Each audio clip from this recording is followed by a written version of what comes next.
Alright, so an end of Feybreak review, summary, returning player guide kinda-ish.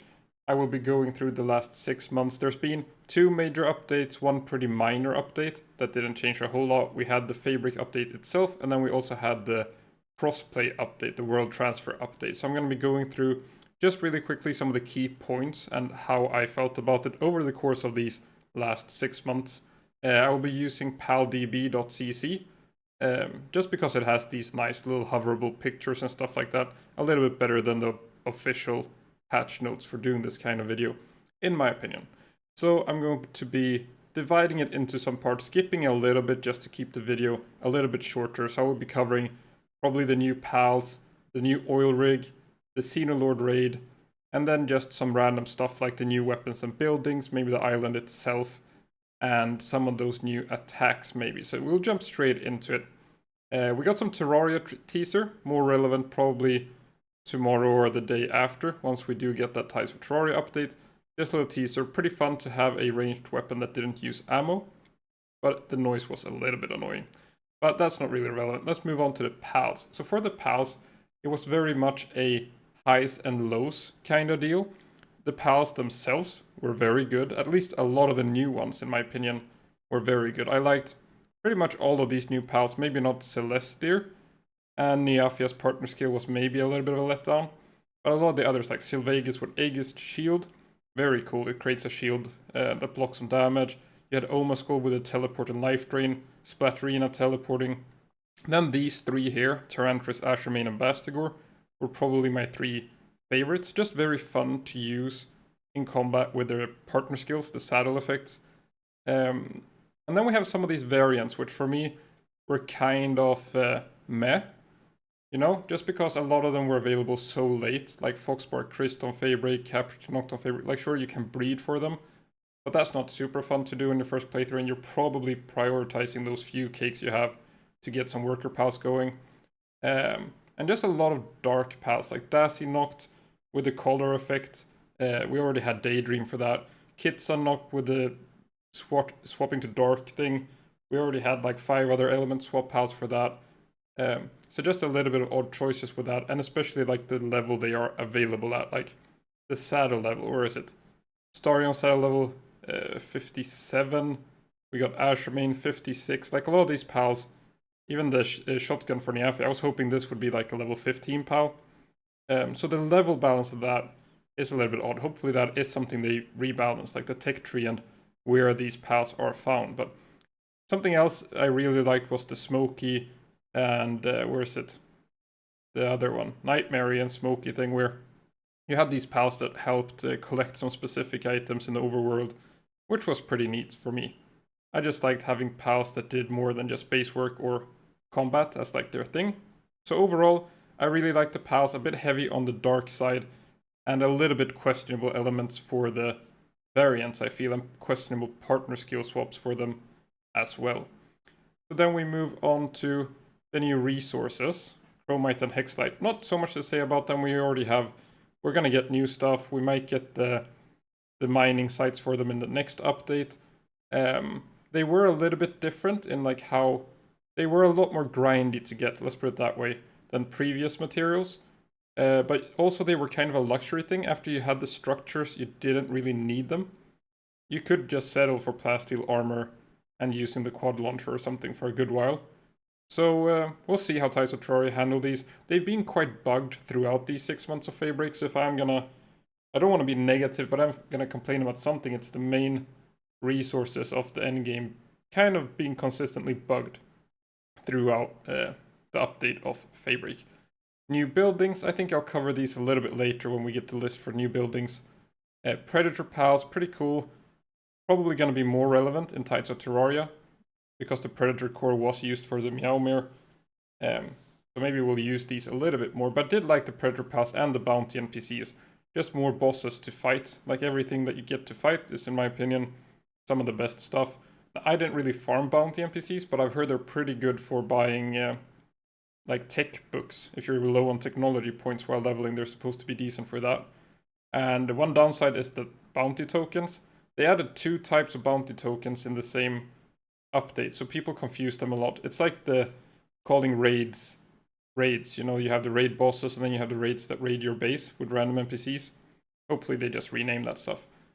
Level 60 oil rig. So for me, this was a lot of fun. Spent a lot of time on it.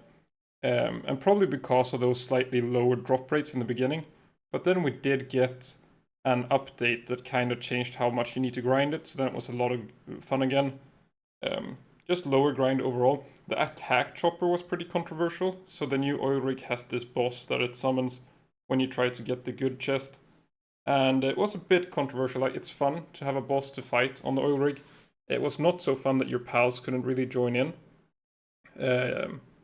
That's probably the downside for me. I would have enjoyed it more if the boss was something you could use. You can use your pals, but it's definitely not competitive in terms of just doing player damage stuff. So hopefully if they do more of this kind of stuff, which I hope they do, they just make the fight a little bit different. The attack chopper itself was kind of weird for me. Just, you know, it became very repetitive, standing behind a box and shooting missiles or just tanking with a Felbat. So yeah, hopefully it becomes something a little bit more relevant for the kind of pals you would bring and not just hiding behind a box. And then you have the smaller oil rig. I didn't spend any time on that really, but I think it's neat. Just more stuff to do with leveling is always good. The new raid, Xenolords. I did have a couple of things to say here. I really like the new mechanic of summoning ads. I thought that was very cool. I like all that stuff where you sort of have to plan things for the fight with not always just pure DPS, but some stuff to consider, like do you place area of effect skills on your pals to take down the ads quickly? Do you focus them as a player? So just all these raid mechanics, I just find them pretty fun when it's not just a DPS test against a boss. Now, it was a little bit overtuned in my opinion, especially the Ultra version. When you come in with your on default settings, you're maxed out, maxed, perfect pals, the best pals like Bastigors, Palladius, Gignuses, like all those endgame pals. You know, you got the souls max levels, condensed everything, and they last maybe 10 to 15 seconds in a 10-minute fight. Was for me a bit odd of a tuning choice. Like, you either embrace the Palpod strategy, which is also bugged. It's been bugged the entire update, so that's a little bit odd for me. The Xenolod Ultra was a bit of a letdown just because you either choose to do like spamming swapping pals at the pal box, or you use the pal pods, which just never really got fixed. And we still don't know if it's an intended tactic or not, because I thought it was just an oversight that the pal pods worked so well. I was expecting it to get removed, and then they kind of buffed rescue pals, which I don't know, mixed messages there. So Xenolod Ultra, I really liked the fight itself, but the tuning is a little bit weird for me. New items. So the new items and the new structures were, I think, I might say it a couple of times, but I think this was my favorite part of the update. Just like getting these, even the triple jump boots, they're not included in here, but you also got the triple jump boots. More inventory size is, you know, good. Revival potion, didn't use that a whole lot, but I liked all the new stuff, everything with leveling. Some new player modes, always fun. Great addition to the game. New experience gain methods, also good. Just anything that makes leveling more fun or faster if you want to. Just more ways to level is good. And hopefully they just tune the XP curve a little bit. It's very fast in the beginning and pretty slow in the end. Many new weapons, also a lot of fun. Great sound on the auto rifle, a couple of early game weapons. Unfortunately, these legendaries are extremely rare. So hopefully they add these to some sort of alpha pal, because I still don't have most of these, I think, because they're like 1 in 10,000 from a dungeon or something. And then you get these from the oil rig, but then they're not really relevant anymore.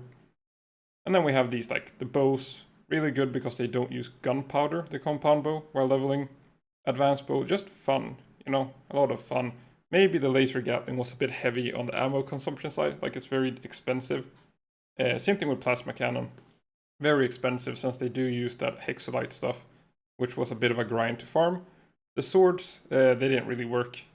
And then the grenades never really saw any use for me personally, just because the endgame bosses have such a huge status resistance. New buildings. So along with the items, this was probably, again, my favorite part of the update.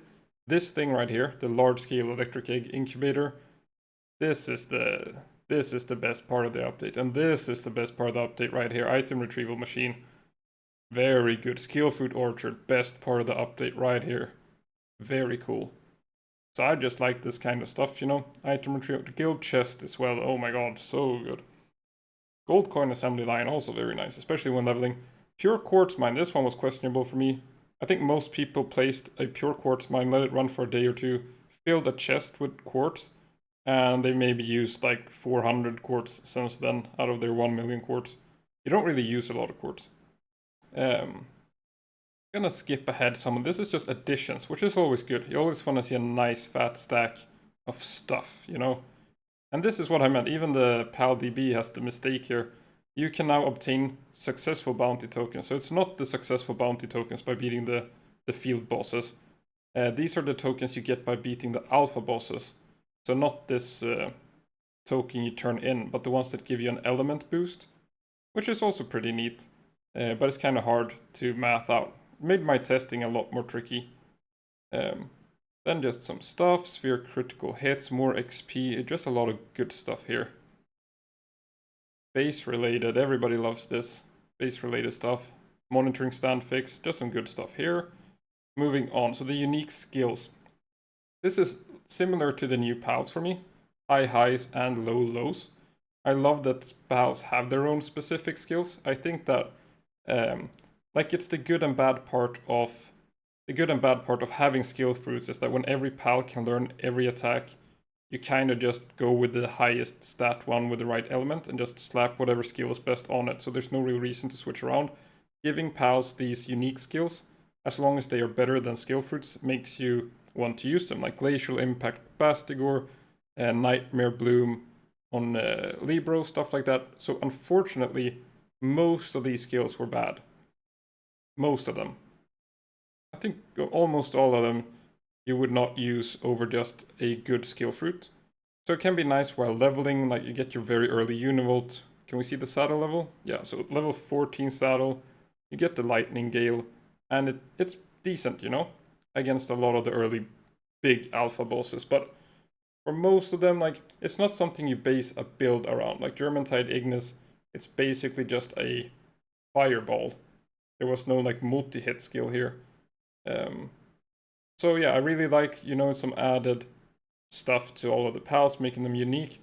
But I do hope the skill rebalance patch, if we ever get one, will make unique skills better than skill fruits, so that you want to use them. New breeding exclusive skills. What's not mentioned here is Meteor Rain, Double Blizzard Spike, Absolute Frost.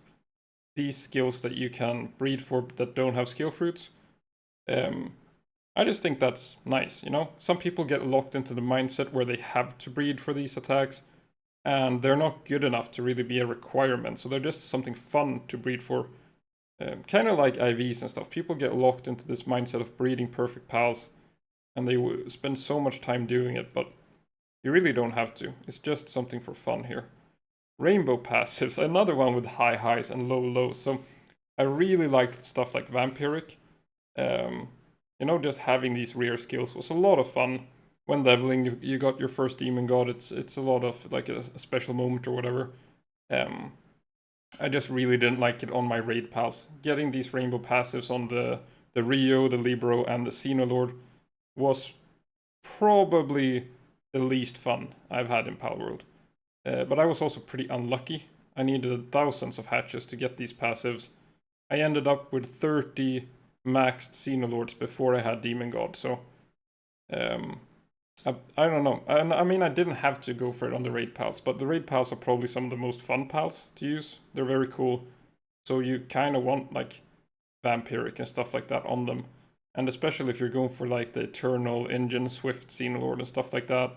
And Rio, there's like 3 different Rios that are nice. You got the Rescue Rio, the Worker Rio, and you got the Raid Rio as well, and the Party Pal Rio. And those are all 4 different builds that you might want to use.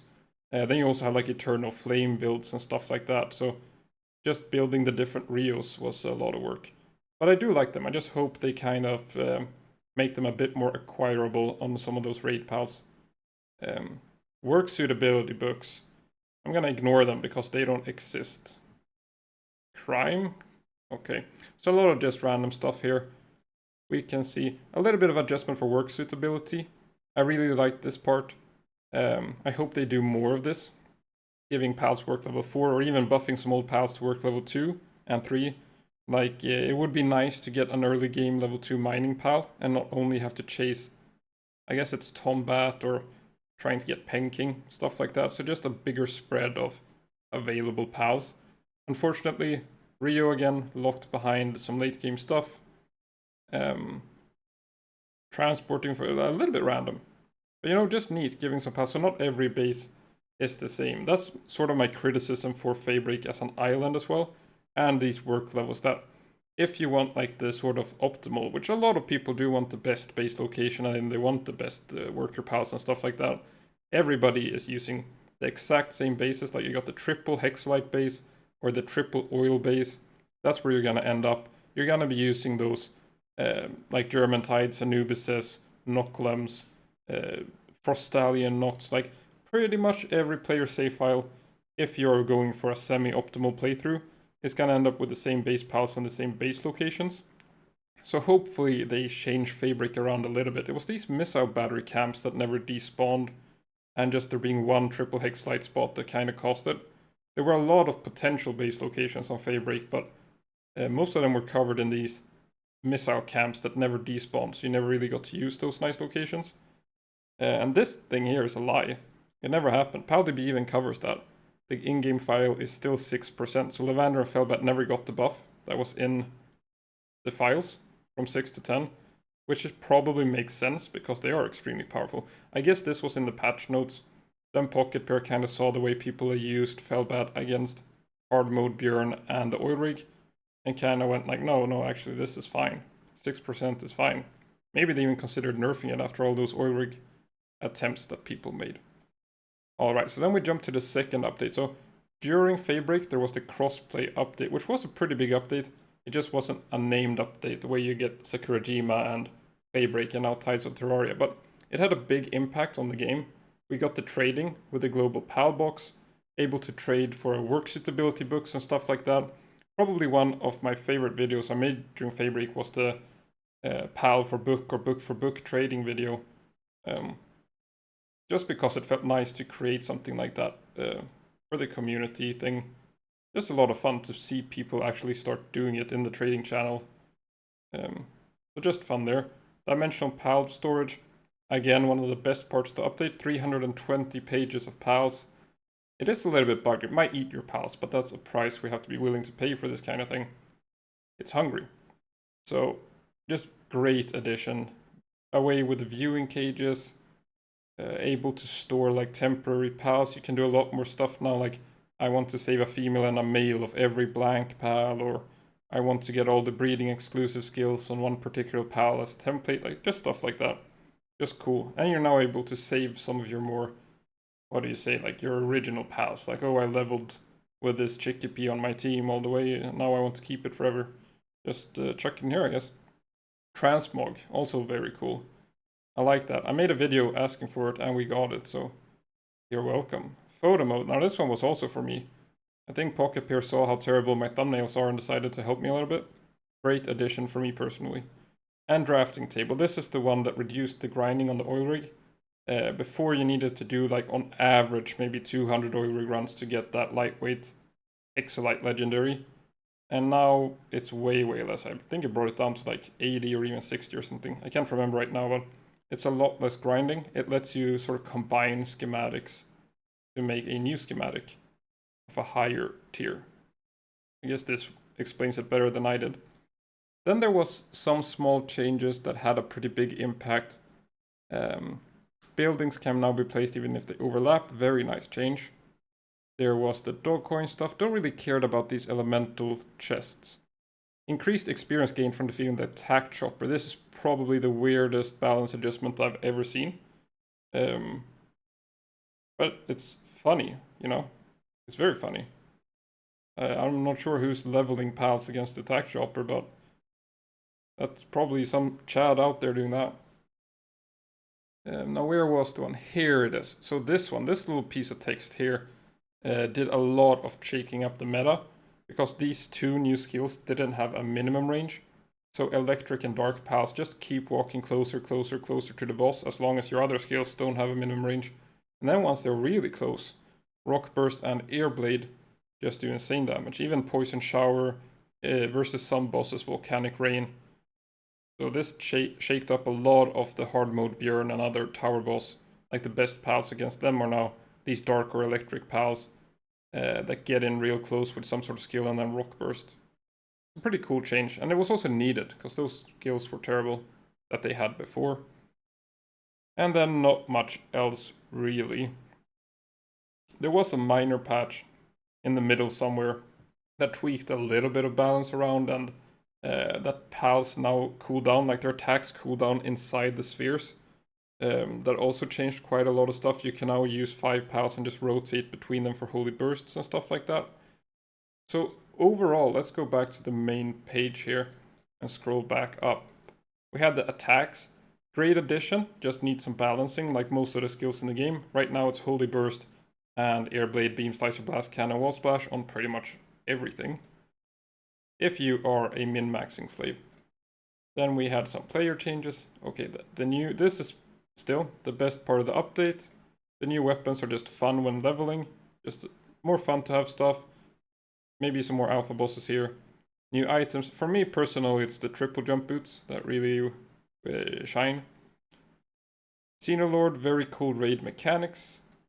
But I don't like that it one-shots my maxed pals on Ultra. And then the pals that really grew on me over the course of the update. I was a little bit negative at the start, I will admit that, when I just saw all these pals being so late in the game and having these late leveled saddles or partner skills or whatever. And just the overall amount of dark and how a lot of these variants didn't make a lot of sense to me with the partner skills they got. But overall, I think these 24 pals are very relevant in the game right now. And then something I don't think I touched upon just in general with this difficulty of Xenoloord Ultra, with the oil rig, people have been asking for nerfs to a lot of that kind of stuff. Like even myself now saying that I didn't want Xenoloord Ultra to one-shot all my pals. I think the way that Pocket Pair is thinking about this is that since they're increasing the level cap with the updates, we're assuming we're going to get level cap updates all the way up to, I don't know, probably level 100 or something eventually. Instead of nerfing stuff, they just accept that we're going to power creep through it. So, like if you're crazy right now and you want to do this ultra raids and doing this chopper on the oil rig stuff, if you just don't like it, we are going to power creep past it. Like if you compare Rio now to when it was released, it's a lot easier with all these. You got the new souls, you got the new passives, you got better attacks, even some better pals. We got the pal pods. Like, I wouldn't worry too much about the pals or raids being overtuned or undertuned, because we're eventually just gonna level past everything and then they'll rebalance everything. And I didn't actually touch upon these two that much. I thought they were also very cool additions to the game. The research laboratory unlocking buildings was very cool, and the expedition station was very cool. I just hope they increase it from, like, make the timer go from 6 minutes to an hour, but give you like 10 times more loot, just so you don't have to visit them as often as you do if you're spamming them. So that's it, I think, for this brief summary, or not so brief maybe as I intended it to be. But overall, I'd say Feybreak was a very good update. I was expecting some patches along the way until I realized that we will power creep past all this stuff, so there's no real reason to focus so much on balancing stuff when they're still adding new pals and equipment and everything to the game. We will see what kind of happens before full release with all that stuff, but I have a lot of faith. So far, I've been very happy with all the additions, and then it's just like, you know, I have a lot of hours in the game, so the fact that I'm not yet bored of all this stuff is pretty neat. So that's it. Thanks for watching.